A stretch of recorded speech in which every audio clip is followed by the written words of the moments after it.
जय हिंद। कैसे हैं आप सभी। मुझे विश्वास है कि आप सभी स्वस्थ होंगे, मस्त होंगे और अपनी पढ़ाई को जारी किए हुए होंगे और आप अपना स्टडी बहुत ध्यान से कर रहे होंगे और आपको अपने ड्रीम याद होंगे, आपको क्या करना है, कितना मार्क्स लाना है, उस आधार पर आप अपनी तैयारी भी कर रहे होंगे। पर इस वीडियो में हम आपको 12th मैथ के सिलेबस के बारे में बताएंगे और उसके बाद से हम इसके रिगार्डिंग जो 12th मैथ का जो जितना भी वीडियो होगा हम डालने का प्रयास करेंगे। तो चलिए शुरू करते हैं। और हमारा मैथ कितने का होता है? पूरे 100 मार्क्स का होता है।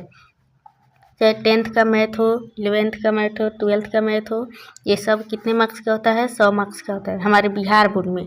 और जगह तो 80, पता नहीं कितना कितना होता है, लेकिन हमारे बिहार बोर्ड में 10th हो 12th हो 100 मार्क्स का होता है, जिसमें से 50 मार्क्स ऑब्जेक्टिव पूछा जाता है और 50 मार्क्स सब्जेक्टिव पूछा जाता है।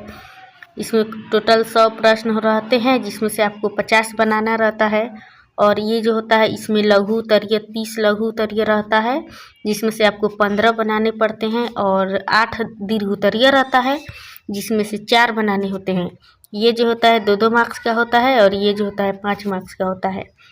ये तो आप सबको मालूम ही होगा। अब 12th मैथ में कितने चैप्टर हैं? तो 12th मैथ में टोटल 13 चैप्टर है और इसका 2 बुक होता है। 12th मैथ में इसके 2 भाग है। मैथ के 2 बुक होता है, भाग 1 और भाग 2।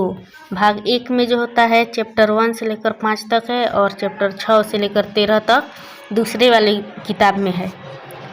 और इसमें ऐसा ऐसा यूनिट है जिसमें से आप का 100 में 100 मार्क्स भी आ जाएगा। आप चैप्टर को अगर सब पढ़ लीजिएगा तो 100 में 100 एकदम 100% आएगा। और इसमें भी कुछ खास चैप्टर जैसे 5 चैप्टर, 7 चैप्टर और 9 चैप्टर, इस तीनों चैप्टर का अगर आप पढ़ लेते हो तो आपको 84 मार्क्स आ जाएंगे, 88 मार्क्स। मान लीजिए 90 मार्क्स इन्हीं 3 चैप्टर से आ जाता है। और इधर से एक 2 पार्ट पढ़ लीजिए, इधर से इसमें से कोई LPP एक चैप्टर आता है वो पढ़ लीजिए, उससे आपको 10 मार्क्स मिल जाएगा। ये 100 मार्क्स हो जाएगा। मतलब 3-4 को पार्ट ऐसा है जिसको आप एकदम डिटेल में पढ़ लेते हैं। कोई भी पॉइंट हो अगर उसको आप बना लेते हो तो आपको 100 में 100 मार्क्स आ जाएगा ये 12th मैथ में। तो हम चैप्टर को बताते हैं इसमें कौन कौन सा चैप्टर है। और ये तो है कुछ शायरी कि जिसको जो कहना है कहने दो, अपना क्या जाता है, ये वक्त वक्त की बात है और वक्त सबका आता है। और ये तो मैंने खुद से बनाया था, लिखा था 1 साल पहले, भले पूरा नहीं हुआ।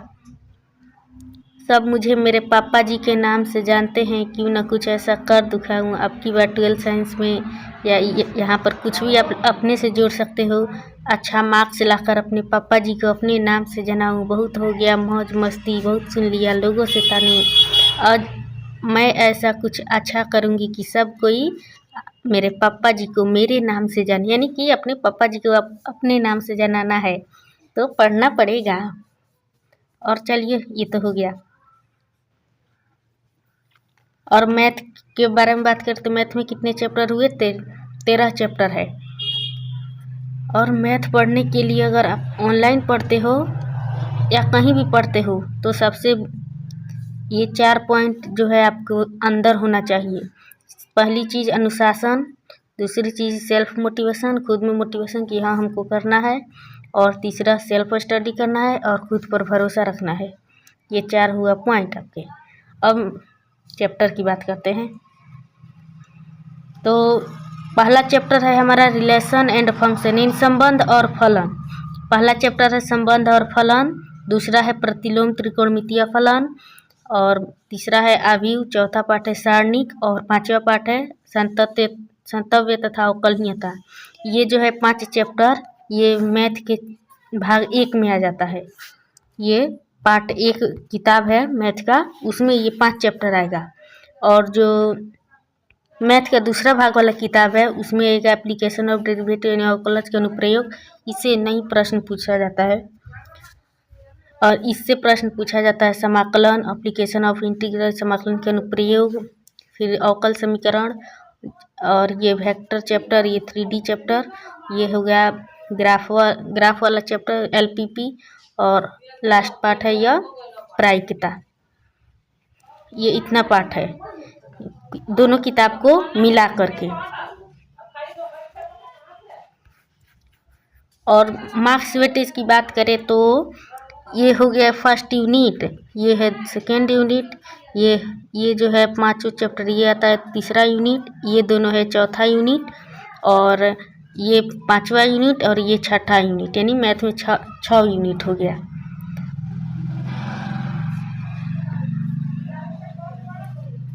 और आप संबंध एवं फलन पाठ पढ़ लेते हो तो आपको 2 से 3 मार्क्स आएंगे इधर से, या तो 1 2 3 ऑब्जेक्टिव पूछा जाता है, या फिर एक लघु पूछा जाता है इसमें से, संबंध एवं फलन से। और दूसरा पाठ है हमारा क्या, प्रतिलोम और त्रिकोणमितीय फलन। ये भी इम्पोर्टेंट है, खासकर इंटीग्रेशन बनाने के लिए ये तो सबसे ज़्यादा इम्पोर्टेंट है। अगर आप इसके सारे फॉर्मूले की याद कर लेते हो तो सच कहे तो इंटीग्रेशन में आपको कोई दिक्कत नहीं होगा। और सबसे हार्ड जो होता है मैथ में, सबसे हार्ड यही होता है, ये 5 से लेकर 9 चैप्टर, यही चैप्टर जो होता है हार्ड होता है, मतलब नॉर्मल स्टूडेंट के लिए जो याद नहीं करता है फार्मूला वार्मूला। अगर आप फार्मूला याद कर लीजिएगा, इसमें भी 18 22 24 सूत्र है, इसमें भी सूत्र है, अगर उसको आप याद कर लेते हो, और त्रिकोणमिति का फार्मूला, तो आपको तो ये हलवा पूरी लगेगा, ये एकदम इजी लगेगा आपको। बस कुछ स्टूडेंट क्या होते हैं, डर जाते हैं, लेकिन वैसे भी अगर आप पढ़ोगे तो ये हार्ड तो नहीं लगेगा। और इस यूनिट से मिलाकर हमारे 10 मार्क्स आते हैं। अगर आप ये चैप्टर पढ़ लेते हो तो 10 मार्क्स आएगा। फिर अगर मैट्रिक्स और डिटर्मिनेंट चैप्टर पढ़ लेते हो, यानी अवयव और सारणिक, इससे 13 मार्क्स का वेटेज है। और ये जो है 5 6 7 8 9, ये जो 5 चैप्टर है, इससे 44 मार्क्स के प्रश्न पूछे जाते हैं। लेकिन हमारे बिहार बोर्ड में 2 गुना प्रश्न होता है, तो इसको 2 से गुना कर दो तो 88 मार्क्स हो जाएगा। फिर आया चैप्टर 10 और 11, सदिश बीजगणित और त्रिविमीय ज्यामिति। इन दोनों चैप्टर से 15 से 18 मार्क्स का वेटेज होता है। 15 से 18 मार्क्स का इससे क्वेश्चन आता है। ये 7-8 ऑब्जेक्टिव आ जाएगा, और 2 होता है, इसमें से 2 लघु उत्तरीय प्रश्न आ जाएगा। और दीर्घ उत्तरीय भी कोई सिद्ध करने के लिए दे देता है कभी कभी। इस वर्ष भी दिया था, इसमें से 2026 में भी दिया था। तो आप इन दोनों पाठ को पढ़ लीजिएगा तो 70 मार्क्स आ जाएगा। और LPP यानी लीनियर प्रोग्रामिंग, रैखिक प्रोग्राम, ये चैप्टर होता है बहुत इजी चैप्टर है, ग्राफ वाला क्वेश्चन है, और इससे जो होता है 10 मार्क्स का वेटेज है। इससे पहले सिर्फ ऑब्जेक्टिव पूछता था और दीर्घ उत्तरीय पूछता था, लेकिन अब जो है 2 लघु भी पूछा जाता है, 2 या 1 जो होता है लघु भी पूछा जाता है, दीर्घ भी पूछा जाता है इस चैप्टर से। अब फिर आया ये प्रायिकता चैप्टर, इसका भी 10 मार्क्स का वेटेज है 12th क्लास में। और मैथ में 100 में 100 लाने के लिए और आपको तो प्रैक्टिस डेली करना ही पड़ेगा। डेली प्रैक्टिस करना पड़ेगा, डेली नहीं तो हफ्ते में 1-2 बार प्रैक्टिस कीजिए, क्वेश्चन बैंक बनाइए, तो आपका भी आ ही जाएगा। और फिर बात करते हैं, अगर आप चाहते हैं कि हम पूरा चैप्टर नहीं पढ़े, कोई स्टूडेंट होता है, तो हम आपको मैथ में 2 यूनिट बता देते हैं, आपको वो पढ़ लीजिएगा, फिर भी 100 में 100 आ जाएगा।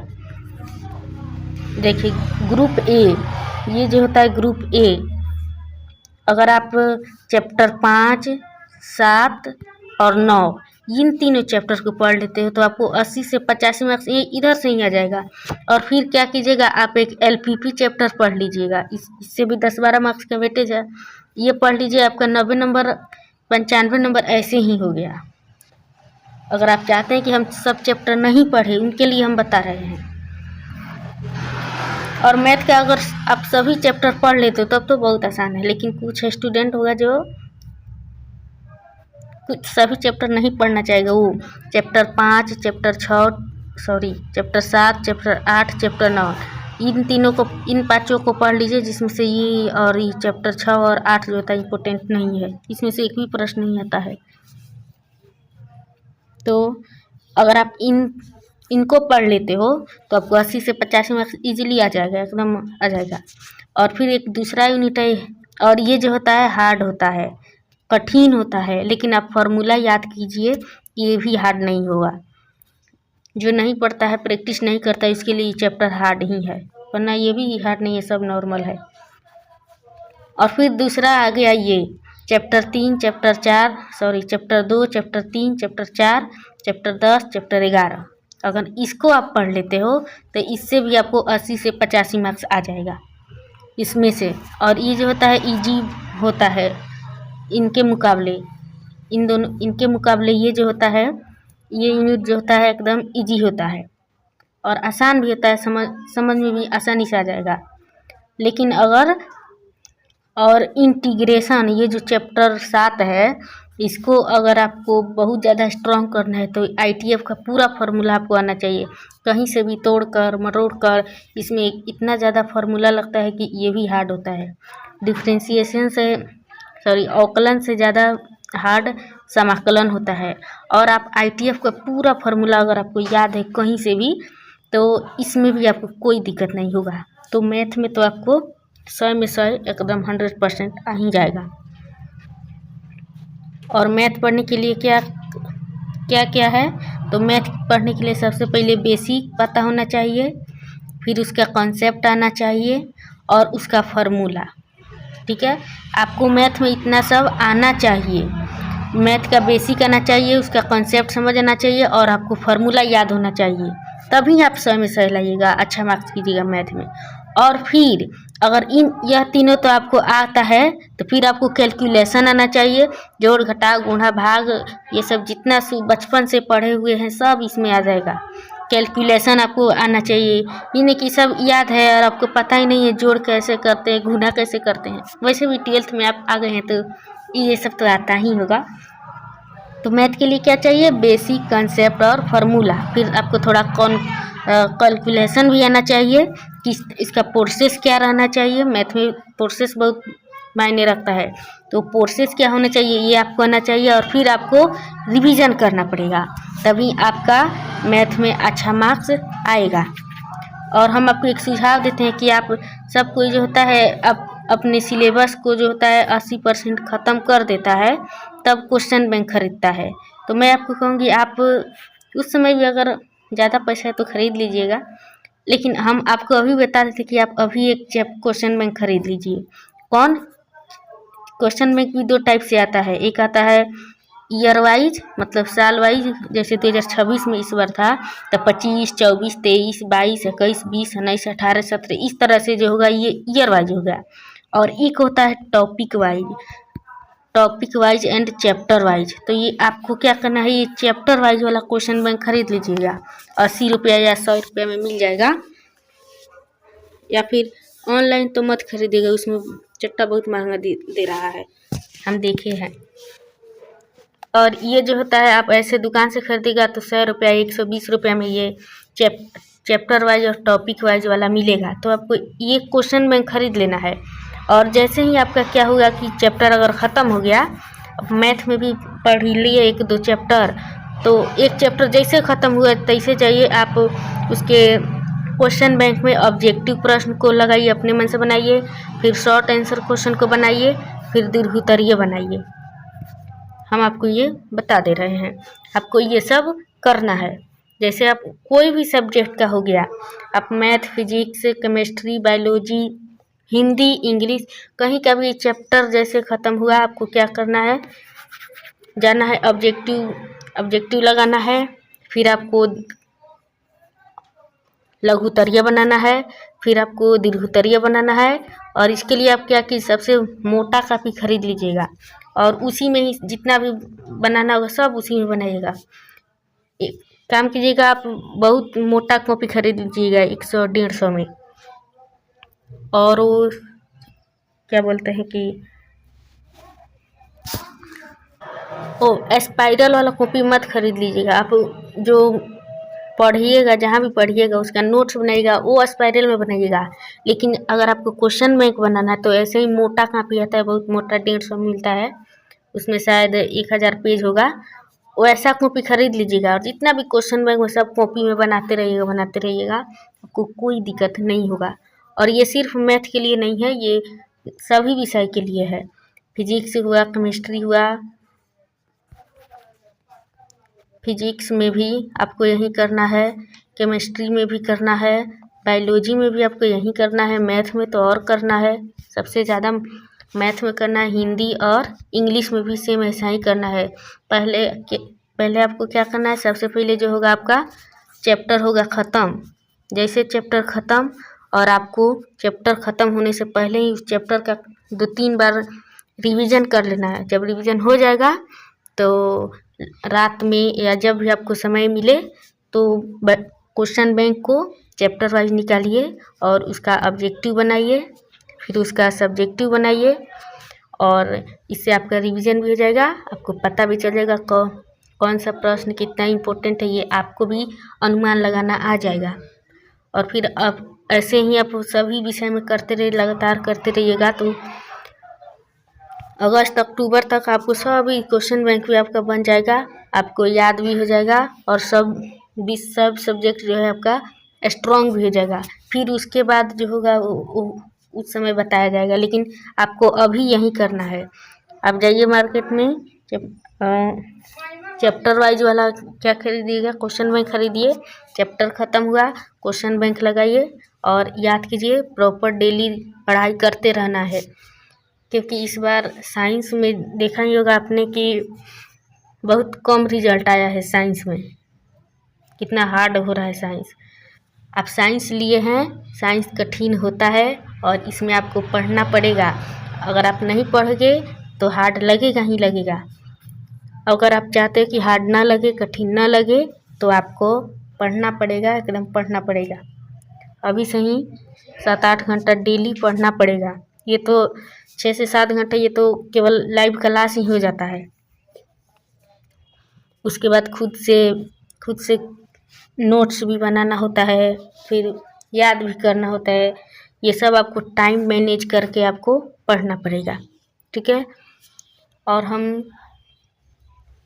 हम भी कुछ दिन के बाद वीडियो डालना शुरू करेंगे सभी चैप्टर का सॉल्यूशन, और कोशिश करेंगे अपलोड करने का तेज़ी से। तो आपको ये वीडियो कैसा लगा कमेंट में ज़रूर बताइए। लाइक सब्सक्राइब करने की ज़रूरत नहीं है, सिर्फ कमेंट कर देना है, यही काफ़ी है।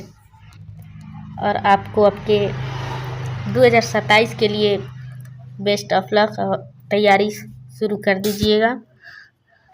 फिर मिलेंगे अगले वीडियो में, तब तक के लिए जय हिंद, जय भारत।